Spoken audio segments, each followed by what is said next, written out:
and as such, fascism's on the rise, and it's the end of Western civilization as we know it because of subjective reason.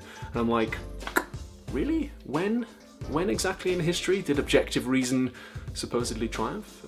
Because he has some very idealistic reconstructions of the Enlightenment. Nowadays we understand that the Enlightenment texts did not escape the context which produced them unscathed. He also has some quite idealistic reconstructions of the ancient world and ancient Greece in particular, and I'm like, again, he even acknowledges in places in this book that those ideas, Plato's ideas, certainly did not escape the context of their production. So although I find his distinction between subjective and objective reason interesting, and again it's going to be part of this Are You Rational series, it's where he starts trying to reconstruct the past and indeed the present, and I'm like, I'm not quite so sure about this one, old Horkheimer mate. The other thing that's quite interesting is that for such a kind of legendary social justice warrior text, he writes occasionally like a right-wing reactionary YouTuber. He's like, oh, people being subjective, it's the end of Western civilization, there's a crisis of reason.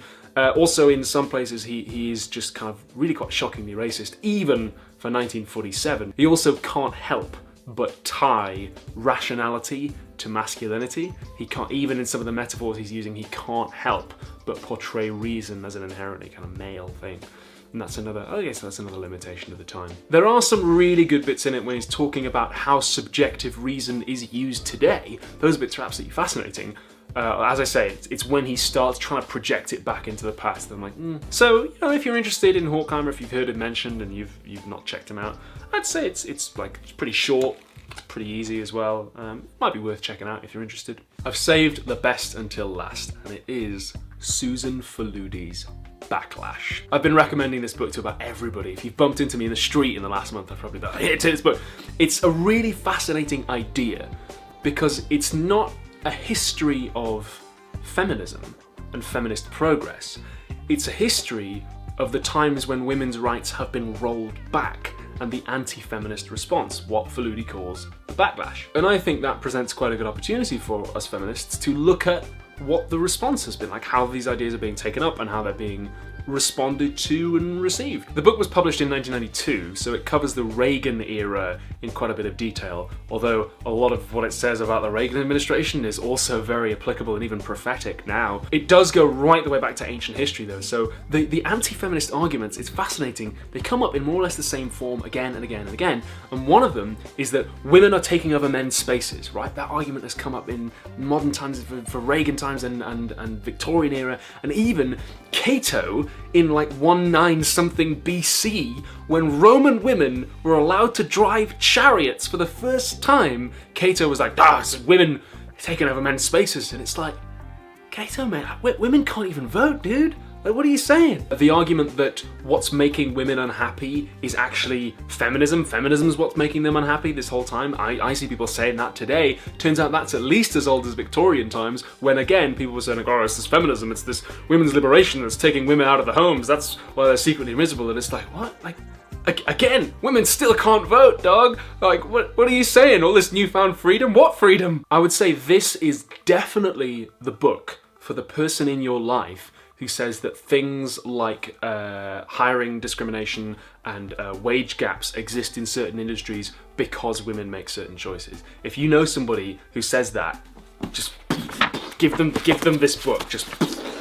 She goes through in very, very detailed case studies how women were pressured into making certain choices. For instance, in 1976, the American Cyanamid Corporation offered some of their female workers the choice between either lose your job and be fired, or be medically sterilized. That was the option that the company gave them because they had this fetal protection policy. Stuff on reproductive rights in this book is really, really grim. That was only applied to women, even though it equally applied to men, that said women couldn't be in environments where certain chemicals in the plant were. Even though the health risk was just as much to men as to women, this policy was only applied to women, and they were told either you lose your job or you get medically sterilized. And so a lot of them were pushed out of the job. Some of them got medically sterilized, came back to work, and the policy was changed. And that was in like 1976. My parents were alive when that was happening. Some of you were probably alive when that was happening. It's absolutely shocking. See also the case of Sears, Roebuck and Company versus EEOC, 1986, Sears and Roebuck were taken to court, and they said in an actual legal courtroom that the reason there were no women in their high-paying, commission-based sales jobs was that women just chose not to enter those jobs because they were naturally less competitive and less aggressive, and that's what it required.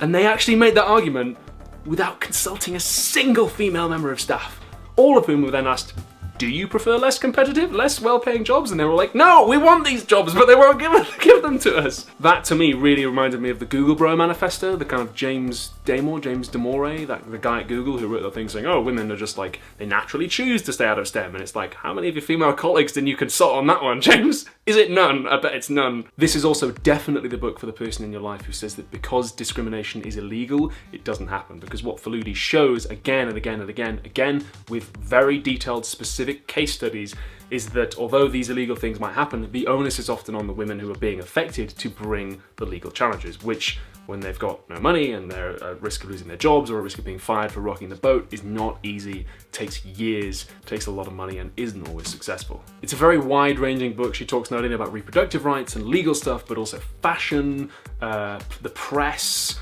foreign policy at various points as well. It's really very, very broad, but also it's got a lot of depth. It's very accessible, it's very easy. I kind of read it on a series of train journeys. It's brilliant. Check it out. Highly recommended. There are links in the description where you can get these books if you want to check them out. Thank you very much for watching, and I will see you in whatever I make next. Bye!